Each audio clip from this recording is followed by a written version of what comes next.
Okay, let's just dive right in. We've got a quick 7-minute explainer lined up today to really build a wholesome understanding of how online businesses actually work behind the scenes.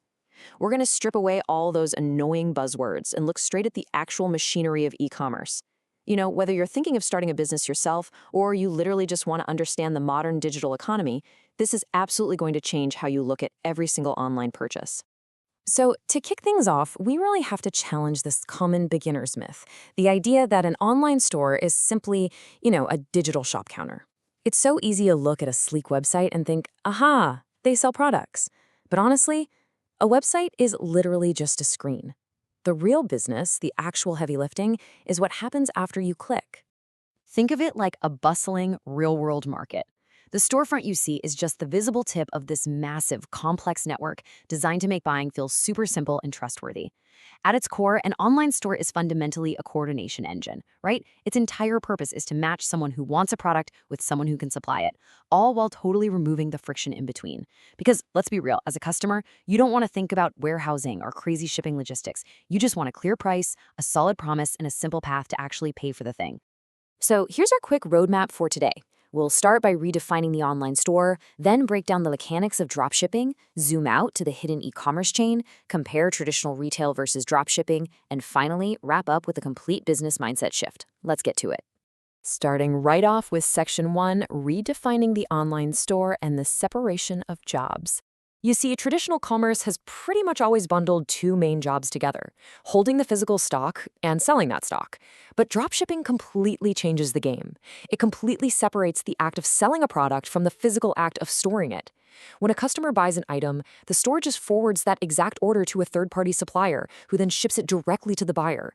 Honestly, this distinction, it's the entire foundation of the whole dropshipping model. It's actually exactly like a restaurant that takes your order at the front desk, but uses a completely separate kitchen partner somewhere else to actually cook your food. The store manages everything the customer physically sees and interacts with: the marketing, the website vibe, the trust, and, of course, collecting the payment. Meanwhile, the supplier acts totally as the backroom. They handle the physical storing, the packing, and the shipping out of the item. Moving right along to Section 2. The dropshipping model and what we call the invisible flow. So separating that front desk from the back room absolutely lowers your upfront costs, which is great, but it creates this invisible flow of risk. The chain works seamlessly on your screen, but think about it. If a supplier accidentally ships a left shoe instead of a right one, the customer is still going to blame the store. It's kind of like ordering a ride through an app. If the driver is 20 minutes late, you're mad at the app, right? Not the invisible network of drivers. Even if you, as the store owner, never literally touch the physical product, you entirely own that customer's experience and your brand's reputation. No way around it. When you look at these three layers operating all at once, you start to realize that dropshipping isn't just about randomly finding products to sell. It's about orchestrating a multi-party chain without actually owning the physical links. So you have three layers moving together. The store owns the demand, getting people interested. The supplier owns the fulfillment, getting the actual product there. But the experience, the trust, the satisfaction, that is owned mostly by the store. If an item is late, the customer doesn't mentally split the blame between layers. They just feel super disappointed in the store they bought it from. All right, Section 3. Let's zoom out a bit and look at the hidden e-commerce chain. Taking a look at the full machine here, you'll see that every single step exists to basically remove friction from the customer's path. And a failure in just one step, it literally breaks the entire system. Think about it. You need traffic to get attention, a really compelling offer to convert that interest, a smooth checkout so they can actually pay you, reliable fulfillment to deliver the item, and excellent support to handle the inevitable problems and keep their trust. A beautifully designed website simply cannot save a really confusing checkout process, and super fast shipping definitely can't save a store that nobody actually trusts. So the absolutely crucial point here is that e-commerce is not simply about what you sell. It's really about how reliably you fulfill your promise. It's the successful orchestration of all those connected jobs we literally just looked at. If you can make that entire chain work consistently well, that's when a business actually becomes profitable. Down to Section 4 now, traditional versus dropshipping, and how they carry totally different weight.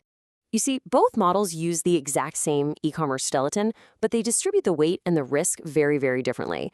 It's honestly a lot like renting a car instead of owning one. When you rent, you avoid all the upfront costs and the annoying maintenance, but you are entirely dependent on someone else's standards and, their availability. Traditional e-commerce requires buying inventory first. That obviously ties up your money, but it gives you total, absolute control over shipping speeds and packaging quality. Dropshipping removes that huge upfront cost, but the trade-off is you totally surrender that control. You can't personally inspect the quality before it ships, and you definitely can't fix a fulfillment mistake quickly. Because at the end of the day, inventory isn't just cardboard boxes sitting on a dusty shelf. It is basically a financial bet disguised as a logistics decision. It gives you leverage, sure, but it also traps your cash. Think of it this way. If you buy 500 units of a product, you are heavily betting that people will actually want them. That bet creates massive pressure, but it gives you the leverage to ship instantly, bundle items, whatever you want. Dropshipping avoids making that huge, scary bet before the demand is actually proven, but you completely give up all those sweet operational benefits. The reality is, neither model is perfectly safe. They just kind of move the friction around. They transfer the pressure of cash flow into the pressure of control. People often call dropshipping low risk just because of the lack of inventory. But frankly, it just shifts the risk somewhere else. You're often facing much thinner margins, way longer shipping times, and a massive, heavy dependence on the reliability of a supplier that you don't even manage. Outsourcing does not automatically equal simplicity, guys. It basically just replaces direct, hands-on control with a whole lot of complex coordination work. And finally, Section 5, the business mindset shift, where we really look under the hood. So, if you've been following the logic with me so far, your entire way of thinking about digital retail has probably shifted. When you finally stop looking at all the flashy marketing noise out there and start asking these specific, owner-level questions, you literally upgrade from just surface-level curiosity to real, deep understanding. You're no longer looking at an online store as just a random collection of products on a shiny screen. Instead, you're looking at a carefully designed flow of risk, control, and value.